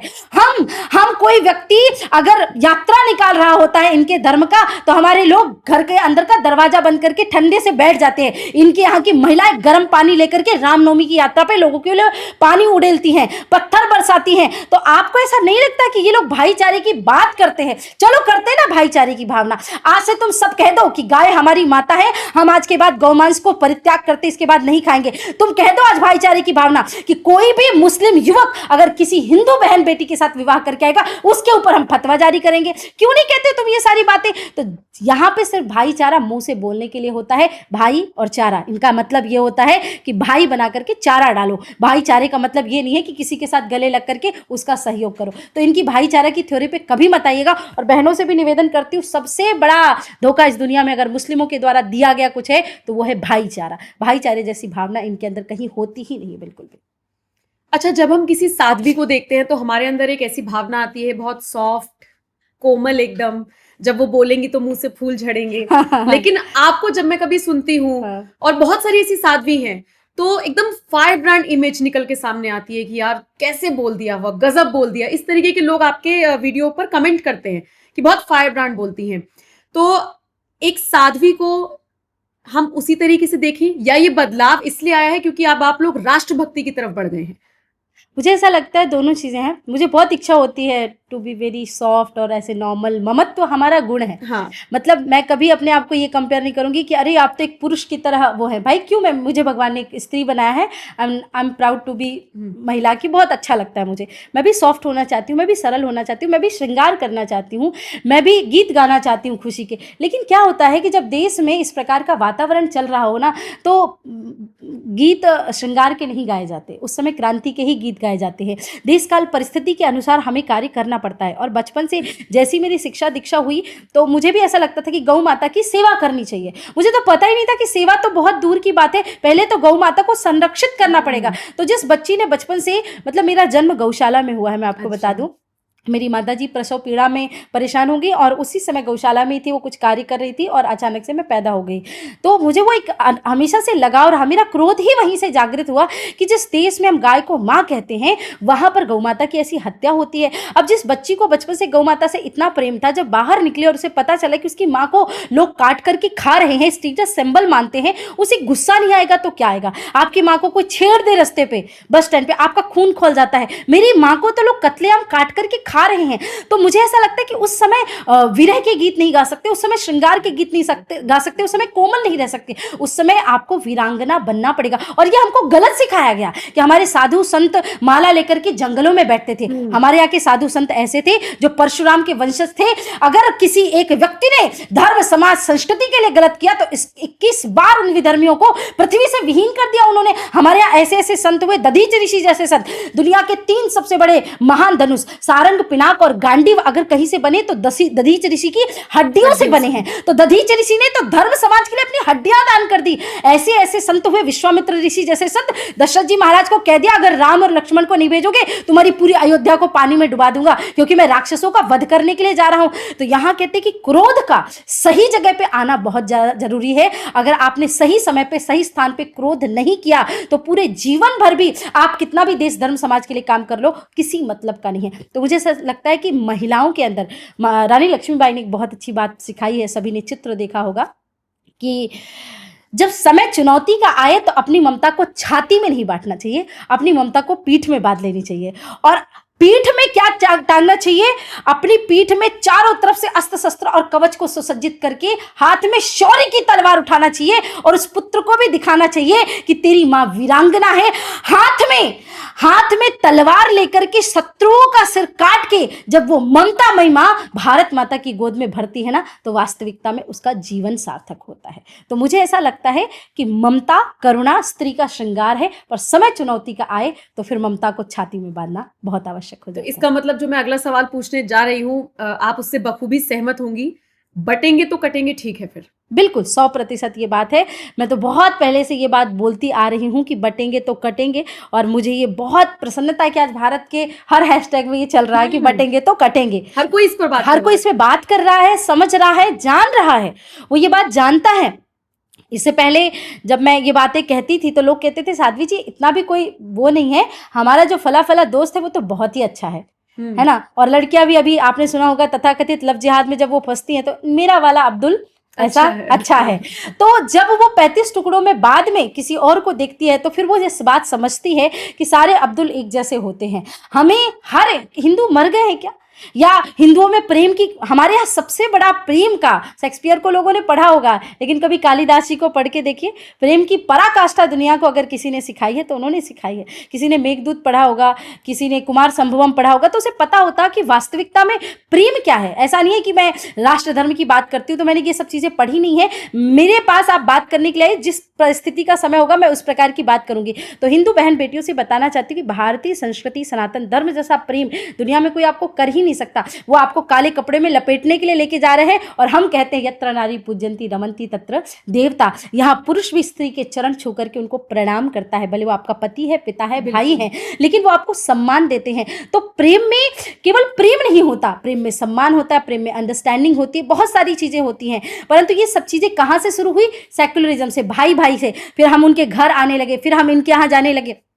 और उसके अलावा क्या हुआ, मुस्लिम को हम अच्छा समझने लगे, पर ये तो फला फला जाति का है, मतलब मुस्लिम की कोई जाति नहीं है, लेकिन ये तो अहीर है, ये तो धोबी है, ये तो ये है, मैं तो ब्राह्मण हूँ, मैं तो श्रेष्ठ कुल का हूँ। क्षमा करेगा आप मुझे, मैं खुद ब्राह्मण कुल में जन्मी हूँ, लेकिन जब से मुझे लगा कि ये बंटने वाली थियरी आने लगी है तो मैंने अपने नाम के अंदर मिश्रा लगाना ही बंद कर दिया, मैंने बंद कर दिया। मुझे लगा कि मैं सनातनी हूँ, मेरा नाम सरस्वती है, इसी से आप मुझे जानिए, वो काफ़ी है मेरे लिए। तो हम जाति पातियों में बंटने के लिए पैदा नहीं हुए हैं। हम सबकी, मैं सदैव एक श्लोक दोहराती हूँ, राष्ट्रीय स्वयंसेवक संघ के द्वितीय सरसंघचालक माधवराव सदाशिवराव गोलवलकर गुरुजी ने कहा है, हिंदवः सहोदरा सर्वे न हिंदू पतितो भवेत, मम दीक्षा हिंदू रक्षा मम मंत्र समानता। हिंदू कभी पतित नहीं होता और हम सबकी एक ही जाति है, और वो क्या है, हिंदू। हम सब, संस्कृति सबकी एक चिरंतन, खून रगों में हिंदू है, विराट सागर समाज अपना, हम सब इसके बिंदु हैं। इसलिए 100% आप जो बात बोल रही हैं वो होनी ही चाहिए, और एक एक व्यक्ति के कान में ये आवाज गूंजनी चाहिए कि अगर बटोगे तो कटोगे। अच्छा, जैसे पंडित धीरेन्द्र शास्त्री हैं, कुंभ को लेकर उनका बयान आया, एंटी सनातनियों की एंट्री बैन होनी चाहिए। तो पहले तो मैं समझना चाहूंगी, एंटी सनातनी का मतलब क्या है, या गैर सनातनी हम किसे कह सकते हैं, क्योंकि बहुत सारे ऐसे सो कॉल्ड सेक्युलर हिंदू भी हैं जो इन चीजों को नहीं मानते हैं। दूसरी बात, जो मैंने समझा कि वो एक यात्रा भी निकाल रहे हैं जिसमें वो जो जाति में बटे हुए लोग हैं उनको एक करेंगे, और वो जिक्र भी आपने भी किया। तो जाति में बांटने की बात तो बहुत सारे हमारे राजनेता कहते हैं, जातीय जनगणना की बात करते हैं और कहते हैं पता होना चाहिए क्या नुकसान है इसके, और सबको एक हो जाना चाहिए। वही जैसे योगी आदित्यनाथ ने कहा, एक रहेंगे तो सेफ रहेंगे, नेक रहेंगे, जो उनका बयान था। कैसे देखती हैं इन सब चीजों को? सबसे पहले तो आचार्य धीरेन्द्र शास्त्री जी की जो यात्रा है उसके लिए उनको बहुत बहुत शुभकामनाएं देती हूँ। और अद्भुत है, इतने बड़े पद पे रह करके और इतनी सारी भावनाओं को, हिंदुत्व की भावनाओं को लेकर के वो चल रहे हैं। और शायद 21 अक्टूबर हाँ, से 21 ही, नवंबर से, क्षमा करिए, 21 नवंबर से प्रारंभ हो रही है यात्रा उनकी बागेश्वर धाम से ओरछा के लिए। राम राजा सरकार की शरण में जा रहे हैं वो, ऐसे लोगों को लेकर के कि बगल में कोई खड़ा रहेगा। जब अभी मैं श्रावण मास में यहाँ थी, हरिद्वार जा रही थी, तो मैं देख रही थी लगातार लाइन से कांवड़ यात्री जा रहे हैं, तो मुझे बड़ा दुख हुआ, बहुत रोना है कि इतना सुंदर समाज है मेरा, और बगल में उसको पता भी नहीं कि कौन सी जाति वाला व्यक्ति चल रहा है, और उसके साथ कदम से कदम मिला करके भगवान शिव के दरबार में ही जा रहे हैं। वही जब विवाह में बैठते हैं तो ये जाति देखते हैं कि यहाँ इस जाति का बैठा है, यहाँ पे इस जाति का बैठा है। इससे तो हमें जाति पाति सिखाई किसने? ये मुगल आए, तुर्किश आए, अंग्रेज आए, इन लोगों को पता था कि हिंदू धर्म जैसा, सनातन धर्म जैसा दुनिया में कोई धर्म ही नहीं है। तो अगर इनको किसी तरह से तोड़ना है तो इनको जातियों में बांटना पड़ेगा। हमारे यहाँ वर्ण व्यवस्था अवश्य थी, लेकिन हमारे यहाँ जाति व्यवस्था नहीं थी, क्योंकि जाति की बात अगर करते तो मेरे राम शबरी के जूठे बेर नहीं खाते, विदुर जी के घर में केले के छिलके नहीं खाते। तो सबसे पहली तो ये समस्या है कि उनके यहाँ, लेकिन जो गैर सनातनी की जो आपने बात कही, अभी मेरी सबसे बड़ी पीड़ा पता है यही चल रही है। मैं, होता ना खाने पीने का व्यक्ति शौकीन होता है, तो मुझे भी भोजन की कुछ कुछ चीज़ें ऐसी हैं कि तीखी चीज़ें खाना बहुत पसंद है, ये है। तो कभी कभी कोई व्यक्ति बोलता है, तो अभी पिछले 1-1.5 वर्ष से कभी कुछ बाहर से भोजन आता है तो मैं एकदम थोड़ा सहम जाती हूँ। मैं कहती, तुमने QR कोड चेक किया था, तुमने फोटो देखी थी, तुमने ये देखा था, तुमने वो देखा था। वो बोलता, हाँ दीदी, हम आपकी बातें सुनते हैं, पूरा देख के लेके आए हैं। अच्छा, अब हम प्योर वेजिटेरियन वाली थ्योरी पे बस नहीं चलते कि भाई प्योर वेज लिखा है वहाँ पे, माँ अम्बे का ढाबा, वैष्णो देवी दरबार, आप तो सब जानती हैं कि उसके बाद उसके पीछे क्या रहता है। उसके अलावा भी हम क्या देखने लगे हैं कि वहाँ पे कोई मुस्लिम वर्कर काम तो नहीं कर रहा है। अगर वो काम कर रहा है तो निश्चित रूप से वो थूक के खाना देगा या कुछ मिला करके खाना देगा, क्योंकि उनका जिहाद ही उन्हें ये कहने के लिए करता है ना। तो मुझे अंदर से ये बहुत दुख होने लगा, और मुझे ऐसा लगता है कि एक इंसान, एक मनुष्य होने के नाते ये दर्द, ये दुख सबको चल रहा होगा कि कहीं मेरे खाने में किसी ने थूक तो नहीं दिया या कुछ गलत तो नहीं कर दिया। और मैं, चलिए हिंदू नहीं हूँ, बात नॉर्मल कर देते, being a consumer we have a full right to know कि who will prepare our food. हम क्यों नहीं, जब योगी जी ने ये बात कही कि आप अपनी दुकान का बोर्ड लिखे, चिन्हित करें, तो लोगों की छाती में सांप क्यों लौटने लगे? भाई, हमको पूरा अधिकार है, हम कोर्ट में भी जाके अगर ये दावा करेंगे तो कोर्ट पूरी तरह से हमारा साथ देगा, क्योंकि हमारा राइट है कि भाई कौन हमारा खाना बना रहा है। आप इतना तो कर सकते हैं ना। और आप ऐसे तो बड़ा बोलते हैं कि मुसलमान ईमान का बड़ा पक्का है, तो यही है तुम्हारा ईमान कि आप चंद रुपयों के लिए हिंदू बने बैठे हो? फिर आओ, ठीक तरह से हिंदू बन जाओ, घर वापसी कर लो। तो गैर सनातनी वो लोग भी हैं जो सेक्युलरिज्म का झोला ओढ़ करके उन लोगों को जॉब देते हैं, काम पे रखते हैं, फिर वो कुंभ के स्थान पर आएंगे, अपनी दुकानें लगाएंगे, उनके वर्कर्स वहाँ पे किस प्रकार के जिहाद करेंगे ये नहीं पता।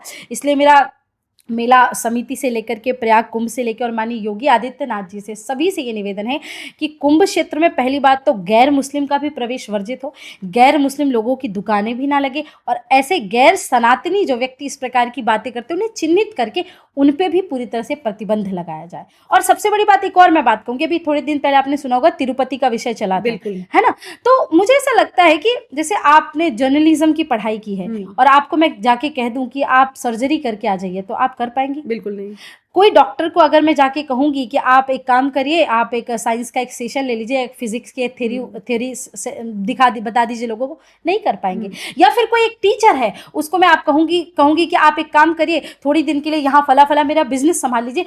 एक व्यक्ति का काम है जिसकी उसने जिस चीज की पढ़ाई की है वही वो काम कर सकता है।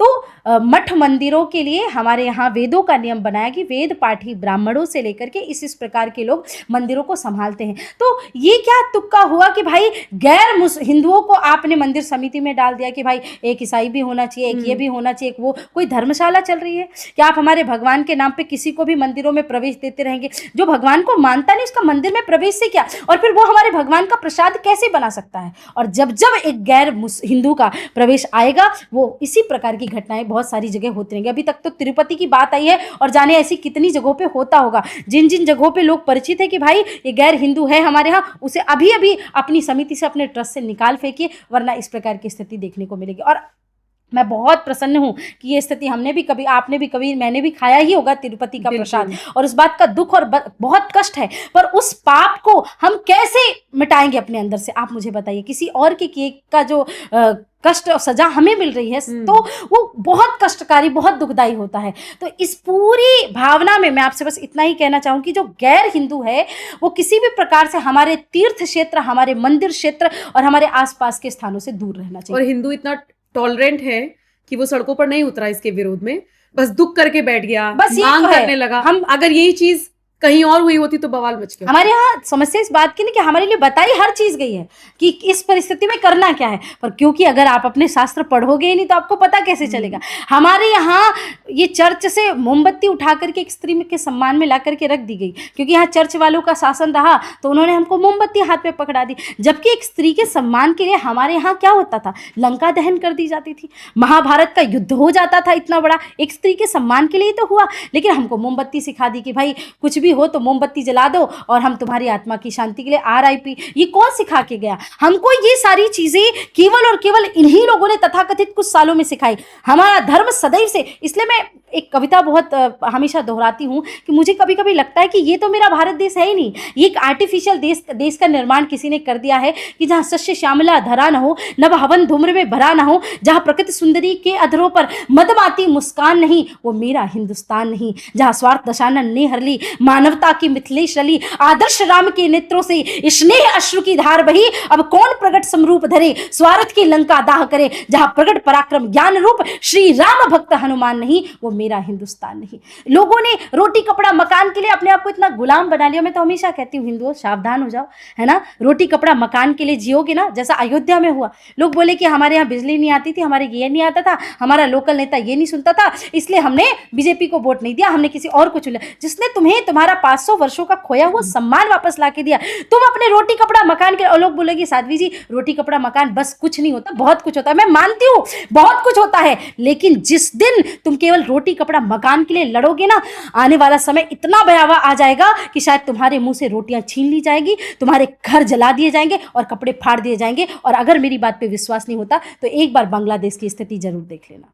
बिल्कुल। और अयोध्या से जिस तरीके की खबरें आ रही हैं, कभी किसी नेता पर रेप का आरोप लग रहा है, कभी किसी के साथ छेड़छाड़ हो रही है, ये स्थिति बताती है कि अब वहां पर लोग परेशान हैं, बिल्कुल, और दुखी हैं कि अब थोड़ी सी दुकानें टूट गई तो हमने पूरी सरकारी पलटने की सोच ली। वो दुख में है, क्योंकि हमारा तो रिपोर्टर वहां पर है, वो ग्राउंड जीरो पर जब जाता है तो बताता है।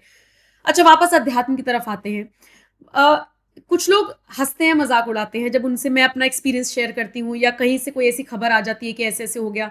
जैसे मैंने एक खबर पढ़ी थी कि लड्डू गोपाल के हाथ में, मतलब वो उनकी प्रतिमा थी, वो गिर गई तो हाथ थोड़ा सा अलग हो गया, तो एक शख्स डॉक्टर के पास ले गया कि पट्टी कर दीजिए। एक अपने लड्डू गोपाल को पढ़ाने के लिए ले गया कि मैं इनको पढ़ाना चाहता हूँ। मेरा एक्सपीरियंस ये रहा कि जब मैं बांके बिहारी गई, मैं फर्स्ट टाइम गई, तो मैंने बहुत सुना था लोगों से कि अगर वो पर्दा हटता है, नजरें मिल जाती हैं, तो मुझे सब फिल्मी लगता था कि ऐसा नहीं हो सकता। मैं तो ऑन कैमरा बहुत बारी बात बोल चुकी हूँ, जो कोई गेस्ट आता है उसके सामने, कि मुझे ऐसा फील हुआ कि वाकई में कुछ तो शक्ति है। नजरें मिली, और आप जानती हैं, अगर आप निश्चित तौर पर आप गई होंगी, बहुत भीड़ होती है वहां पर। मेरे साथ 6-7 लोग थे, तो हम ग्रुप बना के जा रहे हैं, लेकिन जैसी नजरें मिली वो लोग पता नहीं कहाँ चले गए, और मैं बस भीड़ में चलती चली जा रही हूँ। और एक जगह पर जहां मेरा आई कांटेक्ट टूटा, वहां मुझे लगा अरे मैं ये कहाँ फंस गई, और वहां पे थोड़ी सी आंखें भरी आई। मुझे लगा यार ये सब जिंदगी में हम लोग किस चीज के पीछे भाग रहे हैं, जबकि मेरी इतनी उम्र अभी नहीं है कि मैं वो मोक्ष की प्राप्ति वाली बातें करूं। तो मैं अध्यात्म के एंगल से समझना चाहती हूँ, ये मेरे साथ ही ऐसा हुआ या ये लोग वाकई में महसूस करते हैं? ये कौन सी शक्ति है जो 20 से 30 साल की एक लड़की को, अगर मैं अपनी बात करूं, और मैंने कम से कम 4 दिन तो गुणगान किया घर आने के बाद कि मुझे फिर से जाना है, एक बार फिर से जाना है। क्या बात है। तो ये क्या था? मैं आपको इस बात से पूरी तरह से सहमत हूँ जो आप बोल रही हैं, क्योंकि अगर मैं आपसे कहूँ, मैंने अगर 100 बार बिहारी जी के दर्शन किए होंगे तो 99 बार भी नहीं, 100 बार ऐसा हुआ है कि मैं सिर्फ रोई हूँ। और मुझे ऐसा लगता है मैं सिर्फ रोने ही जाती हूँ वहाँ पे। और मैंने कई बार ऐसे तय कर लिया कि इस बार तो जाके खूब सारा हंसूंगी, बातें करूंगी, पर जाते बराबर रोना आ जाता है। मैं उनसे कुछ भी नहीं बोल पाती हूँ, कुछ भी नहीं कह पाती। कई बार बहुत सारी भावनाएं होती, बहुत सारी बातें होती हैं। एक समय तो ऐसा था, मैं विषय नहीं लेके आऊँगी, परंतु मैं दुखी थी किसी बात से, क्योंकि हम सब साधारण व्यक्ति हैं, कभी ना कभी किसी ना किसी बात से हमें भी दुख होता है। और मैं बहुत ही ज़्यादा दुखी थी। तो मैं सीधे रात्रि के लगभग 12-1 बज रहे थे, और मैंने फ़ोन किया हमारे स्टाफ को और सबको। मैंने कहा चलते हैं। कहाँ? बोले वृंदावन। और मैं नॉन स्टॉप हम वृंदावन पहुँचे, और दोपहर शाम तक हम वृंदावन गाड़ी से पहुँच गए। काफ़ी दूर था मध्य प्रदेश से। तो हम पहुँचे, और मैं तुरंत मैंने स्नान इत्यादि करके सीधे बिहारी जी के पास गई, और संध्या काल के जो पट खुले थे उनके, जब मैं गई तो मैंने सोचा था कि आज मैं सिर्फ बात करूंगी इनसे कि भाई ऐसा क्यों, ऐसा क्या, अब आप मुझे रास्ता बताइए कि क्या करना चाहिए। मैं फिर रोने लगी। अब मुझे खुद पे ऐसा लगा, बार बार लगी कि ऐसा क्यों। तो मैं एक बार पट बंद हुआ, मैंने कहा अब दोबारा खुलने दीजिए, मैं दोबारा बात करती हूँ। मैं लगभग 45 मिनट के लिए वहाँ पे खड़ी रही, काफ़ी दूर। प्रायः ऐसा होता है ना कि लोग पहचान जाते हैं हमें कि साध्वी जी आइए, ऐसा वैसा, तो वीआईपी ट्रीटमेंट्स मिलने लगते हैं। मैं उसके भी पक्ष में बहुत ज़्यादा नहीं हूँ, परंतु कई बार समय बचाने के लिए वो चीज़ें भी करनी पड़ती हैं। तो मैंने इस बार कह दिया था कि सब मुझसे दूर रहना, मैं सिर्फ एक जगह खड़े होके, परंतु 45 मिनट तक मैं कुछ बोल ही नहीं पाई उनसे। मतलब मैं कितना भी प्रयत्न कर रही थी कि अब मैं बोल ही दूंगी, अब मैं कह ही दूंगी, लेकिन ना मन में वो भाव, कई बार होता ना, मुख से नहीं बोलते, मन हमारा बोलता रहता है। मेरा मन पूरी तरह से उन्हीं में था। मैं बाहर आई, और उसके बाद ही मेरी सारी समस्याओं का समाधान भी अपने आप हो गया। 2-4 घंटों में सब चीज़ें अपने आप ठीक हो गई। मुझे ये बात बहुत अच्छे से पता है कि बांके बिहारी जी का जो परिसर है, पूरा का पूरा परिसर, केवल बिहारी जी से नजरें नहीं भी मिलती ना, आपके आप एक कोने में बैठ जाइए, आपको साक्षात्कार की अनुभूति हो जाती है। तो ऐसे भाव भारतवर्ष में हैं। भारतवर्ष के अलावा दुनिया के किसी भी कोने में जहाँ पर भी ठाकुर जी को ले जाके बैठा दिया गया है, आप कुछ वर्षों बाद देखेंगे वो स्थान भी अपने आप वृंदावन बन जाता है। ये मेरे बिहारी जी का चमत्कार है। तो मैं इन बातों में पूरी तरह से मानती हूँ। आध्यात्म ही पहला मेरा विषय था। मैं जब बचपन से आई ना, तो मुझे मेरे घर में लड्डू गोपाल जी हैं, मैं उनकी सेवा करती हूँ, मैं उनको पुत्र भाव से मानती हूँ, और मेरा बड़ा स्नेह उनसे। तो मैं इस बात को आपकी पूरी सहमत हूँ कि हर लोग अपने अपने भाव, कोई पति के रूप में, कोई बच्चे के रूप में, कोई भाई के रूप में उनसे प्रेम करता है। और ये हमारे शास्त्रों ने खुला सबको छूट दी कि आपको जिस भाव में भी भगवान को मानना है। राम ही केवल प्रेम प्यारा, जान लेहु जो जाननिहारा। जिस भी भाव से आप परमात्मा को बुलाते हैं, भागवत महापुराण में तो ये कह दिया, हमारे संतों से आपने सुना होगा, काम क्रोध मोह लोभ अहंकार मद मत्सर, ये सब नरक के पंथ है। भागवत महापुराण में कहा आप तो इनसे भी भगवान को पा सकते हो। गुप्य कामाद भयाद कंसो द्वेषा चेद्यादयो नृपः संबंधात वृष्णय स्नेह द्यूयम भक्त्या वयम विदु। गोपियों ने काम भाव से भजा, अक्रूर ने प्रिय भाव से भजा, माँ यशोदा ने मोह के भाव से भजा, कंस ने भय के भाव से भजा। तो मुझे ऐसा लगता है कि इन सारी बुराइयों को भी अगर आप संसार से तोड़ के परमात्मा की ओर मोड़ दोगे ना, तो उससे भी आप परमात्मा की प्राप्ति कर सकते हैं। तो मैं इस भाव को बहुत अच्छे से मानती हूँ। और ये अध्यात्म की या प्रभु की को पाना या उनको महसूस करना, इसके लिए कोई उम्र निर्धारित तो ऐसा नहीं? बिल्कुल भी नहीं, बिल्कुल। जब लोग मुझे बोलते हैं ना कि अरे साध्वी जी कहाँ, तो आप इतनी छोटी उम्र से ये सब चीज़ें कर रही हैं, आप एक काम करिए ना कि जब बूढ़े हो जाएंगे हम लोग तब करेंगे। तब मुझे शंकराचार्य जी के एक वाक्य बहुत अच्छा याद आता है कि शंकराचार्य जी ने कहा है, अंगम गलितम पलितम मुंडम दशन विहीनम जातम तुंडम वृद्धो याति गृहीत्वा दंडम तदपि न मुंचति आशा पिंडम भज गोविंदम भज गोविंदम गोविंदम भज मूढ़मते। कि अंग अंग गलित हो गया, अंग अंग पलित हो गया, फिर भी हमको हरि भजन की इच्छा नहीं हुई, कब करोगे हरि भजन? तो व्यक्ति ने कहा, अभी तो बचपना है, थोड़े बड़े हो जाने देते हैं, जवानी आएगी फिर कर लेंगे। बड़ा हो गया, पढ़ लिख गया, भैया भगवान का भजन करो, भैया थोड़ा नौकरी पानी कर ले, माँ बाप के लिए थोड़ी धन संपत्ति बना दे, फिर करेंगे भजन। धन संपत्ति बना ली, विवाह इत्यादि हो गया, भैया आप भगवान का भजन करो। अभी अभी तो शादी हुई है भैया, अभी तो जिम्मेदारियां शुरू हुई है, थोड़ा घर परिवार आगे बढ़ जाए, बच्चे इत्यादि हो जाए, बच्चे बड़े हो गए, भैया अब तो भगवान का भजन करो। अरे भैया सबसे बड़ी जिम्मेदारी तो बाकी है, बच्चे का विवाह करना, विवाह हो जाए फिर भजन करेंगे। बच्चे का विवाह हो गया, भैया अब याद है कुछ आपको भजन करना है? तो उन्होंने कहा बस एक आखिरी इच्छा, पोते का मुंह देख ले और उसके बाद भजन करेंगे। पोते का मुंह देखते देखते हम पोते के मोह में ऐसे फंसे कि उनके साथ खेलते खेलते जिंदगी कब हमारे साथ खेल जाती पता नहीं चलता। तब शंकराचार्य जी ने कहा कि बालस्तावत् क्रीडासक्तः तरुणस्तावत् तरुणी रक्तः वृद्धस्तावत् चिंता मग्नः पारे ब्रह्मणि कोऽपि न लग्नः भज गोविंदम गोविंदम भज मूढ़मते। अरे मेरे मूढ़ मन, बचपन जवानी बुढ़ापा सब चला गया, तो आदमी ने ना भगवान को धोखा देना शुरू किया। प्रभु जी आई एम सो सॉरी, इस जन्म में तो मैंने जन्म गवा दिया, अगली बार प्लीज एक बार लास्ट मनुष्य का जन्म और दे दो। मेरे भगवान तो वैसे ही भोले भाले। भगवान ने कहा चलो शायद इसको अगले जन्म में भजन करना होगा आने वाले समय में, तो भगवान ने फिर मनुष्य तन दे दिया, परंतु मनुष्य की प्रवृत्ति वही रही। पुनरपि जननम पुनरपि मरणम पुनरपि जननी जठरे शयनम यह संसारे खलु दुस्तारे कुरुपिया पारे पाहि मुरारे भज गोविंदम गोविंदम भज मूढ़मते। आदि शंकराचार्य भगवान जैसे व्यक्ति ने मन को मूढ़ बता दिया। अरे मेरे मूढ़ मन, अब तो भगवान का भजन कर। भगवान का भजन करने की, आध्यात्म की कोई उम्र नहीं होती। और मैं अपनी तरफ से एक चीज़ और ऐड ऑन करती हूँ, राष्ट्रभक्ति की भी कोई उम्र नहीं होती है।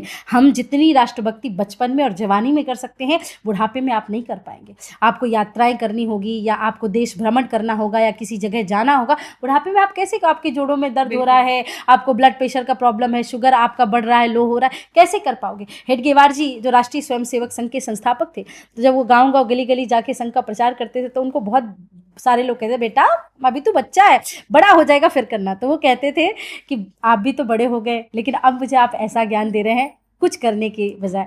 तो मुझे ऐसा लगता है राष्ट्रभक्ति की और प्रभु भक्ति की कोई उम्र नहीं होती। बिल्कुल। अच्छा, जैसे कुछ पंडित हैं, साध्वी हो गए, या जो इस दिशा में जो धर्म की बात करते हैं, कथावाचक हैं, उनसे आम लोग क्या एक्सपेक्ट करते हैं कि जैसी ये बातें कर रहे हैं कि मोह माया से दूर रहो, ऐसे ही लाइफ खुद भी जिए? ये ठीक है? ये एक्सपेक्टेशंस ठीक है? क्योंकि जया किशोरी का एक वीडियो वायरल होता है तो उनके बैग को लेकर लोगों ने उन्हें ट्रोल किया।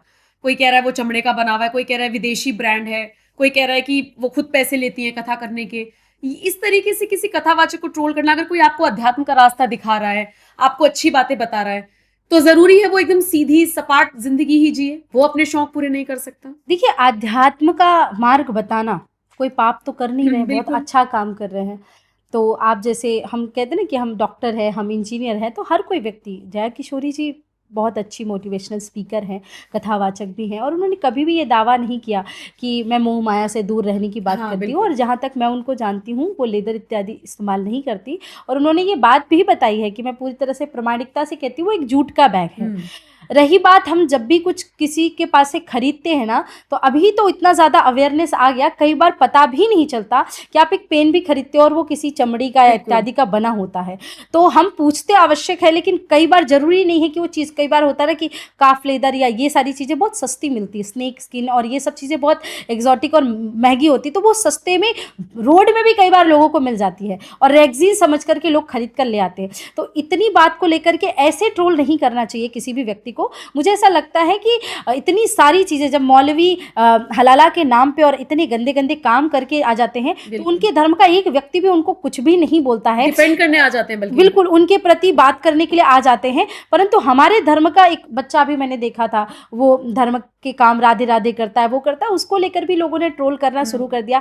देखिए, पूज्य रामभद्राचार्य जी महाराज बहुत बड़े संत हैं, और वो कुछ भी बात बोलते हैं तो वो डांट के समझा के, मैं भी उनसे एक बार मिली हूँ, तो उनका स्वभाव ऐसा है कि वो बहुत प्रेम से डांट के अच्छे से लोगों को समझाते हैं। अगर हमारा गुरु कभी हमें कुछ बोलता है तो उसको मुद्दा बनाने की आवश्यकता नहीं है। तो साधु संतों के जीवन को लोगों ने ऐसे जज करना शुरू कर दिया है कि पूरी दुनिया का जजमेंट केवल आपका कथावाचकों और साधु संतों पे आ गया। मैं एक बात पूछती हूँ आपसे, एक संत जो राम राम कह रहा है, लोगों को बात बता रहा है, धर्म के मार्ग पे लेके जा रहा है, भगवान से जोड़ रहा है, आपसे कुछ मांग नहीं रहा उसके बदले में, अगर वो कथा करने जाता है तो उसके साथ में परिकर में 15, 20, 25 लोग होते हैं, उसकी वो दक्षिणा अवश्य लेगा, क्योंकि पहले के जमाने में आप बैलगाड़ी से चलते थे, अब आपको फ्लाइट से आना पड़ता है, मुझे कहीं दूसरी जगह कथा करने जाना है। इसके विपरीत वो लोग जो जुबा केसरी जैसी चीजों का एडवर्टाइजमेंट कर रहे हैं, शराब पीने का एडवर्टाइजमेंट कर रहे हैं, गुटखे का एडवर्टाइजमेंट, मांस इत्यादि का एडवर्टाइजमेंट कर रहे हैं, वो लोग और कथावाचकों का एक देखो, आप वृंदावन में जाओ, हर दूसरे संत के आश्रम में आपको लंगर दिख जाएगा, हर दूसरे के संत के आश्रम में आपको बाहर व्यवस्थाएं मिल जाएगी, रहने के लिए फ्री में स्थान मिल जाएगी। एक बॉलीवुड का व्यक्ति मुझे आप बता दीजिए जिसके यहाँ 12 महीना लंगर चलता हो, या जिसके यहाँ 12 महीना संत की सेवा होती हो कि भाई आप आओ, आपका वेलकम है, जितने लोग भी आओगे फ्री में रहने की व्यवस्था मिलेगी।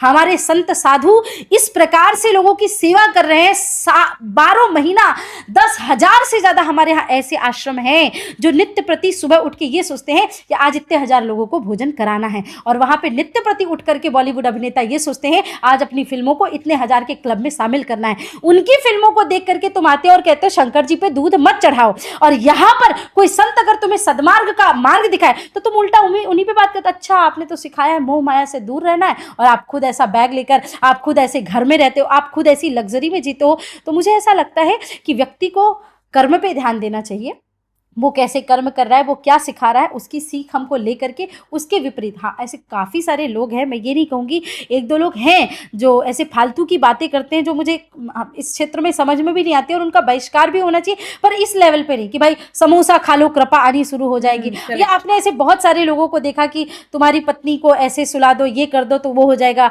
गाजर खा लो, ये सब चीज़ें बहुत फालतू की है। सनातन धर्म पूरी तरह से साइंटिफिक धर्म है, सनातन धर्म पूरी तरह से प्रैक्टिकल धर्म है, परमात्मा को मानने वाला धर्म है, समाज को नई प्रेरणा देने वाला धर्म है।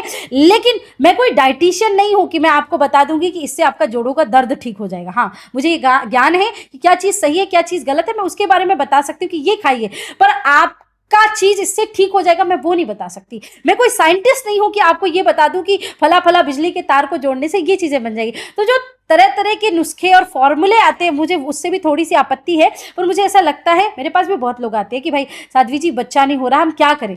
मैं जरूर उनको शास्त्रों से ढूंढ के एक मंत्र देती हूँ, पर दावा नहीं करती कि इससे तुम्हारा बच्चा हो ही जाएगा। भाई इस मंत्र को भी जाप करो और डॉक्टर के पास भी जाओ, दोनों चीजें करो, उसका आपसी सामंजस्य होगा तो अवश्य परमात्मा की कृपा आपके ऊपर होगी।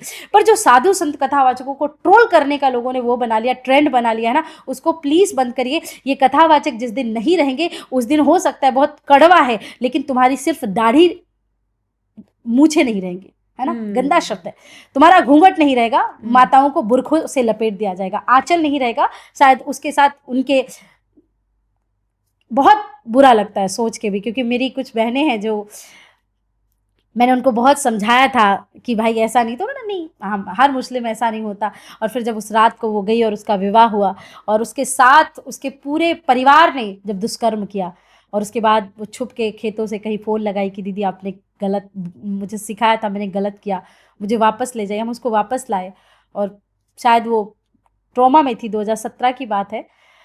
और वो तो मैं जब ऐसी बातें करती हूँ तो मुझे अचानक से वो याद आ जाती हैं, क्योंकि वो काफ़ी दिन तक मेरे साथ में थी एक सहयोगी का, और तो वो लव जिहाद का एक विषय वो मैंने देखा है। तो मुझे ऐसा लगता है कि जब हम साधु संत कथावाचकों ने जिन्होंने लाखों लोगों का जीवन बचाया है उनको ट्रोल करते, तो ये जरूर सोचे कि हमारे घर की जो बहन बेटियां हैं वो कहीं ना कहीं उनकी वजह से सुरक्षित है। बिल्कुल, हमारे संस्कार सुरक्षित है, हमारे सनातन धर्म सुरक्षित है, हमारे मंदिर सुरक्षित है, हमारे ग्रंथ सुरक्षित है ना। आपका बच्चा आज आपको वृद्धाश्रम में फेंक के जा रहा है तो कोई साधु संत ही है जो उसको उठा करके आपको अपने आश्रमों में लेके जाता है, उनकी सेवा करता है। बिल्कुल। एक आखिरी सवाल, 2014 में नरेंद्र मोदी की सरकार आई देश में, और 17 में उत्तर प्रदेश में योगी आदित्यनाथ आए, और मोदी योगी ने ही डबल इंजन की सरकार वाला एंगल दिया। क्या ये वाकई में सच बात है कि साधु संतों की जो दशा है वो ज्यादा बेटर हुई है इस राज में, उनको सुना जाने लगा है, समझा जाने लगा है? वरना पालघर जैसी घटनाएं भी हम सबने देखी है, लेकिन अब सम्मान होने लगा है, ट्रोलिंग से इतर सम्मान भी बढ़ा है, इसमें कोई डाउट नहीं है, पूजा जाने लगा है। तो इनके राज में आपको लगता है स्थिति बदली है और देश हिंदू राष्ट्र की तरफ बढ़ रहा है? हाँ, 100% मुझे लगता है मुझसे ज़्यादा राइट पर्सन हो नहीं सकता ये चीज़ को बताने के लिए, क्योंकि 8, 9, 10 में जब मैं कहीं भी जाती थी बाहर कार्यक्रमों के लिए, तो बंगाल में बैन कर दिया जाता था, फिर कर्नाटका में बैन कर दिया जाता था, या कहीं भी मैं कार्यक्रमों के लिए जाती थी तो गोलियां चल जाना, पथराव होना, ऐसे बहुत सारी चीज़ें होती थी, और केस रजिस्टर्ड होना। आज भी बहुत सारी जगहों पे केस रजिस्टर्ड कर रखे हैं लोगों ने। तो जब से भाजपा की सरकार आई है, भारतीय जनता पार्टी की सरकार आई है, और कई लोग बोलते हैं कि अरे तुम साधु हो या तुम कथावाचक हो तो तुमको क्या लेना देना किसी पार्टी के बारे में, राजनीतिक विषयों पे बात नहीं करना। परंतु मैंने ये तय किया है कि राजनीतिक विषयों पे बात करना चाहिए, खास तौर से साधु संतों को करना चाहिए, क्योंकि आपके लाखों करोड़ों फॉलोअर्स होते हैं, भक्त होते हैं, और आप ही बताएंगे लोगों को कौन सही है कौन गलत है।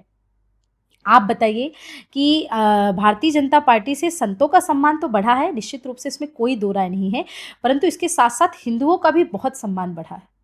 हिंदू आज पूरे दुनिया में, मोदी जी कहीं पर भी जाते हैं तो भारतीय संस्कृति की तर्ज दिखाई देती है। वहाँ पे भारतनाट्यम से लेकर के कितने प्रकार के नृत्य हैं, सब भारतीय संस्कृति की झलक हर जगह दिखाई जाती है। दुबई, ईरान, इराक जैसी जगहों पर भी, जहाँ पर मैंने पहले कभी नहीं देखा कि इस प्रकार से भक्ति की शक्ति दिखाई दे, वहाँ पर भी जय श्री राम के नारे गूंजते हैं। तो इससे बड़ी उपलब्धि कुछ और हो नहीं सकती। हमारा भारत विश्वगुरु की तरफ कदम बढ़ा चुका है। परंतु जो लोग ट्रोलिंग की बात करते हैं वो लोग यही कहेंगे कि केवल हिंदुओं का ही फायदा हुआ। मुझे ऐसा लगता है हिंदुओं के साथ साथ मुस्लिमों की बहनों का, आप चाहे 3 तलाक की बात करें तो मुस्लिम में सिर्फ क्या पुरुष आते हैं, हिंदू नहीं आते, तो हिंदू महिलाओं का कितना फायदा हुआ। आज बहुत सारी हिंदू मुस्लिम बहनें जो हैं वो मुझसे बोलती कि साध्वी जी 3 तलाक की वजह से ना हम इतने परेशान थे, इतने कष्ट में थे कि हमको ऐसा लगता था कि हमारा कोई अस्तित्व ही नहीं है। बहुत सारी महिलाएं आत्महत्या कर लेती थी, वो कर लेती थी, आज वो जी पा रही हैं अपना जीवन। तो मुझे ऐसा लगता है कि सबका फायदा हुआ, केवल हिंदुओं का ही नहीं, परंतु साधु संतों का जो सम्मान है वो बढ़ा है, और साथ साथ में हम दावे से अब अपनी बात मंचों पे रख पाते हैं। मैं पहले भी ऐसा बोलती थी, आज भी ऐसा बोलती हूँ, लेकिन इसमें बस 2 चीज़ों का फ़र्क है। पहला फ़र्क ये है कि मुझे पता है कि मैं किसी भी भारत के किसी भी कोने में रही और मेरे साथ किसी ने कुछ गलत किया तो केंद्र में एक सरकार है जो मेरी बात को सुनेगी, समझेगी और एक अपनी बेटी के सम्मान का, अपनी एक साध्वी के सम्मान के लिए लड़ेगी। दूसरी बात ये है कि जहाँ तक बोलने और काम करने की बात तो बहुत दूर की बात है, हम किसी राज्य में, जैसे मैंने जम्मू कश्मीर की बात की, हम जा भी नहीं पाते थे, अब वहाँ से हमें आमंत्रण आते हैं ऐसी ऐसी जगहों पे जहाँ भले राज्य की सरकार दूसरी होती है, तब भी हम वहाँ पे एकदम शेर की तरह छाती चौड़ी करके चले जाते हैं, क्योंकि मुझे पता है कि आज एक राम भक्त वहाँ पे, और मैं क्यों ना ऐसे व्यक्ति की बात करूँ जिन्होंने हमें इतने वर्षों का खोया हुआ सम्मान हमारा वापस दिलाया, राम मंदिर बना करके दिया। और मुझे इसी सरकार से पूरा विश्वास है कि वो एक दिन लाल किले पे खड़े होकर के ये भी आह्वान करेंगे कि गौवंश हत्या बंद हो, और अभी तो केवल झांकी है, मथुरा काशी बाकी है, ये 2 मंदिरों का और उद्धार ये सरकार कराए, बस इतनी प्रार्थना है मेरी उनसे। चलिए, बहुत बहुत शुक्रिया साध्वी जी हमसे बात करने के लिए। मुझे भी बहुत आनंद आया, और पहली बार ऐसा हुआ ना कि हम बहुत सारे पॉडकास्ट में जाते हैं, लोग बात करते हैं कि हम ये पूछेंगे, पहली बार ऐसा लगा कि हम बातचीत कर रहे हैं। हाँ, मुझे लगा ही नहीं कि हम कोई क्वेश्चन आंसर की उसमें, मुझे लगा मेरे मन की जो भावनाएं हैं वो मैं आपके साथ साझा कर रही हूँ, और आप भी एक सच्ची सनातनी की तरह ये चीज़ें पूछ रही हैं। आप जैसे बहनों को देखती हूँ तो मन बहुत प्रसन्न होता है कि आज हर क्षेत्र में, ज़रूरी नहीं है कि आप माथे पे तिलक लगा के भगवा वस्त्र पहन करके, वस्त्र सिर्फ वो है, मैं भी अपने घर पे जाती हूँ ना तो नॉर्मल सलवार सूट ही पहनती हूँ, क्योंकि ये वस्त्र सिर्फ एक भाव है प्रदर्शित करने का कि हम परमात्मा के व्यक्ति हैं, हम परमात्मा भक्त हैं। तो वस्त्र की कोई कीमत नहीं। साधु चरित्र शुभ चरित्र कपासु, उनका जो चरित्र है वो सॉफ्ट होना चाहिए, वो चरित्र उज्जवल होना चाहिए।